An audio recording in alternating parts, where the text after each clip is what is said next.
একবার দীপ্তাশ্ব যশের কাছে এই প্রশ্নগুলো নিয়ে করি। সত্যি তো। আচ্ছা, একটা জিনিস বলুন তো, রাজশেখর মান্থার তো একটা স্টে আছে যতদূর আমি জানি, এবং মমতা ব্যানার্জি সুপ্রিম কোর্ট অব্দি ধাওয়া করেও সেই স্টেটা তুলতে পারেননি। আজকে যে রেড করেছেন সেই স্টেটা কি উঠেছে? পুলিশ আজকে ওখানে কোনো ওয়ারেন্ট দেখাতে পেরেছে? উনি বলছেন রেডের রাজনীতি। যখন পার্থবাবুর বাড়িতে যাওয়া হয় সেখান থেকে কোটি কোটি টাকা বেরোয়, কয়েকশো কোটি টাকা বেরিয়েছে। শেখ শাহজাহানের বাড়ি থেকে অস্ত্র বেরোচ্ছে, আর ওখানে আজকে সেই জায়গায় এক মিনিট শুনে নিন, সব জায়গায় ভিডিওগ্রাফি করা হয়। আপনাদের পুলিশ ভিডিওগ্রাফি করতে পেরেছে? হাওয়াই চটি পরে কোন পুলিশ রেড করতে যায় বসাই?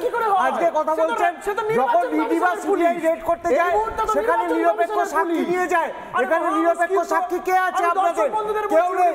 আপনি আজকে রামকৃষ্ণ মিশন নিয়ে যে অপমানজনক কথা মমতা ব্যানার্জি বলেছেন তার থেকে নজর ঘোরাতে আপনারা আজকে রেডের নাটক করছেন।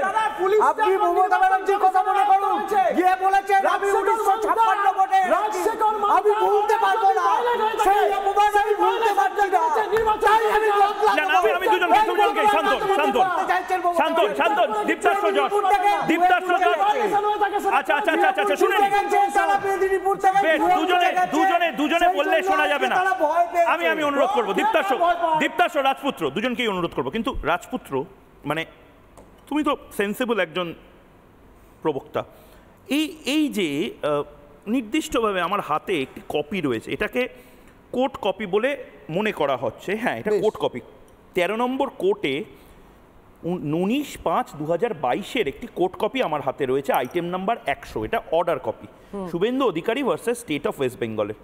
পরমজিৎ সিং পাটওয়ালিয়া, বিল্লুদল ভট্টাচার্য, শ্রীজীব চক্রবর্তী, বাসুরি স্বরাজ, সুষমা স্বরাজের কন্যা, সিদ্ধেশ কোটওয়াল ইত্যাদি ইত্যাদি ইত্যাদি ভার্সেস সম্রাট সেন, অনির্বাণ রায়, নীলোৎপল চ্যাটার্জির একটি মামলা। সেই মামলাটি শুভেন্দু অধিকারীকে কেন্দ্র করে, এবং সেই মামলাটি শোনেন জাস্টিস রাজশেখর মান্থা। জাস্টিস রাজশেখর মান্থা সেখানে নির্দিষ্টভাবে বলে দিয়েছিলেন, Mr. Sen submits that the police do not need the petitioner as of now. In the event, however, the police require any participation or input from the petitioner in this regard, formal leave of this court shall be sought. এটা মানেটা তর্জমা করলে যেটা দাঁড়ায় সেটা কি তুমি বুঝতে পারছো না? তারপরেও রাজ্য পুলিশের তরফ থেকে, মানে তোমরা এর আগেও পুলিশকে ব্যবহার করেছো। রাজীব কুমার সানগ্লাস পরে সন্দেশখালীতে ঘুরে বেড়াতেন, ওনার অ্যাচিভমেন্ট বলতে, শুনে নাও না, ভাল লাগে এই কথাগুলো বলতে। ওনার অ্যাচিভমেন্ট বলতে সন্তু পান নামক একজন সাংবাদিককে গ্রেপ্তার করা, কি ব্যাপক সাকসেস। শেখ শাহজাহানকে ধরতে পারেন। আমি জানি তুমি বলো এবার, পুলিশের মুখপাত্র তুমি নও, পুলিশের মুখপাত্র নও, কিন্তু তোমাকে পুলিশ আর তৃণমূল তো একই থাকে। পুলিশের মুখপাত্র আর তৃণমূলের মুখপাত্র একই হবে। ভায়োলেট হয়েছে কি হয়নি জানি না, যদি ভায়োলেট হয়ে থাকে তাহলে ভায়োলেট করেছে কে? নির্বাচন কমিশন। প্রশ্নটা হওয়া উচিত নির্বাচন কমিশন। পুলিশটা নিয়ে আসেনি, পুলিশ তো সেই মমতারই পুলিশ। পুলিশটা মমতার পুলিশ হলে সেই পুলিশ কার কাছে আনসার দেব? আমি আবার হার ভুলতে পারছি না, আমি বলবো যে মমতার সাধু কোনো কিছু না পেয়ে এখন সাধুদের অপমান করছে, আনসারেবল কার কাছে? সেই মমতার পুলিশ। আরে আপনি বলো, এত কথা বলছেন তো বলেন তো কোন মামলায় সার্চ করতে গেছে? পুলিশটা তো কার কাছে? পুলিশ কোন মামলায় সার্চ করতে গেছে? নির্বাচন কমিশন। আচ্ছা একবার আমি দুজনকেই বেশ পুলিশ কোন মামলায় আমি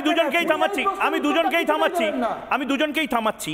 আমি বাকি দুজনের থেকে প্রতিক্রিয়া নিয়ে। অভ্র সেন এই মুহূর্তে যুক্ত হয়েছেন আমাদের সাথে, বিজেপি মুখপাত্র, এবং আমাদের সঙ্গে আইনজীবী অর্ক কুমার নাগ যুক্ত হয়েছেন। দেবাশিস দা অলরেডি ছিলেন আমাদের সাথে। অর্ক কুমার নাগ তো আইনজীবী। অর্ক কুমার নাগ, এটাকে কি প্রতিহিংসার রাজনীতি বলে? একটা ইনভেস্টিগেশন যদি করতে হয় তাতে প্রতিহিংসা কি আছে?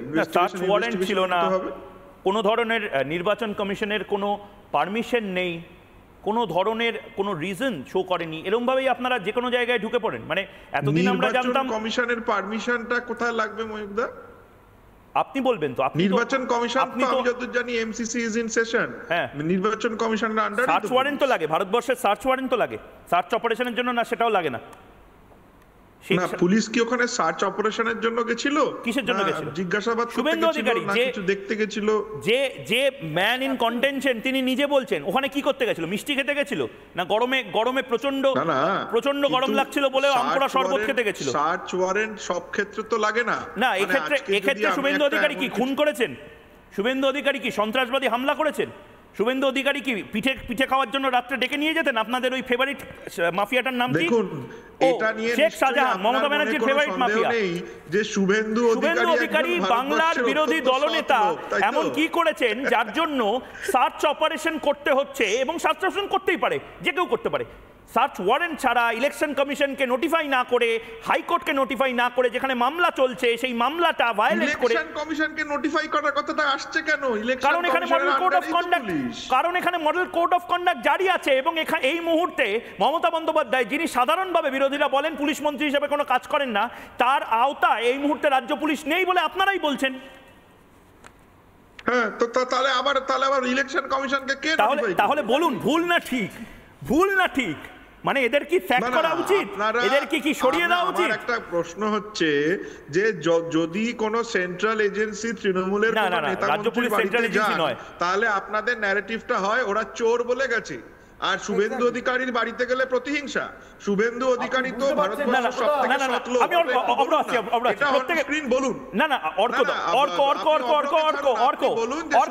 আমি জানি আইনজীবীদের কাজ হচ্ছে মানে বাঁ দিক থেকে ডান দিক হয়ে একদম টিপ অফ দ্য আইসবার্গে আপনারা হিট করবেন না।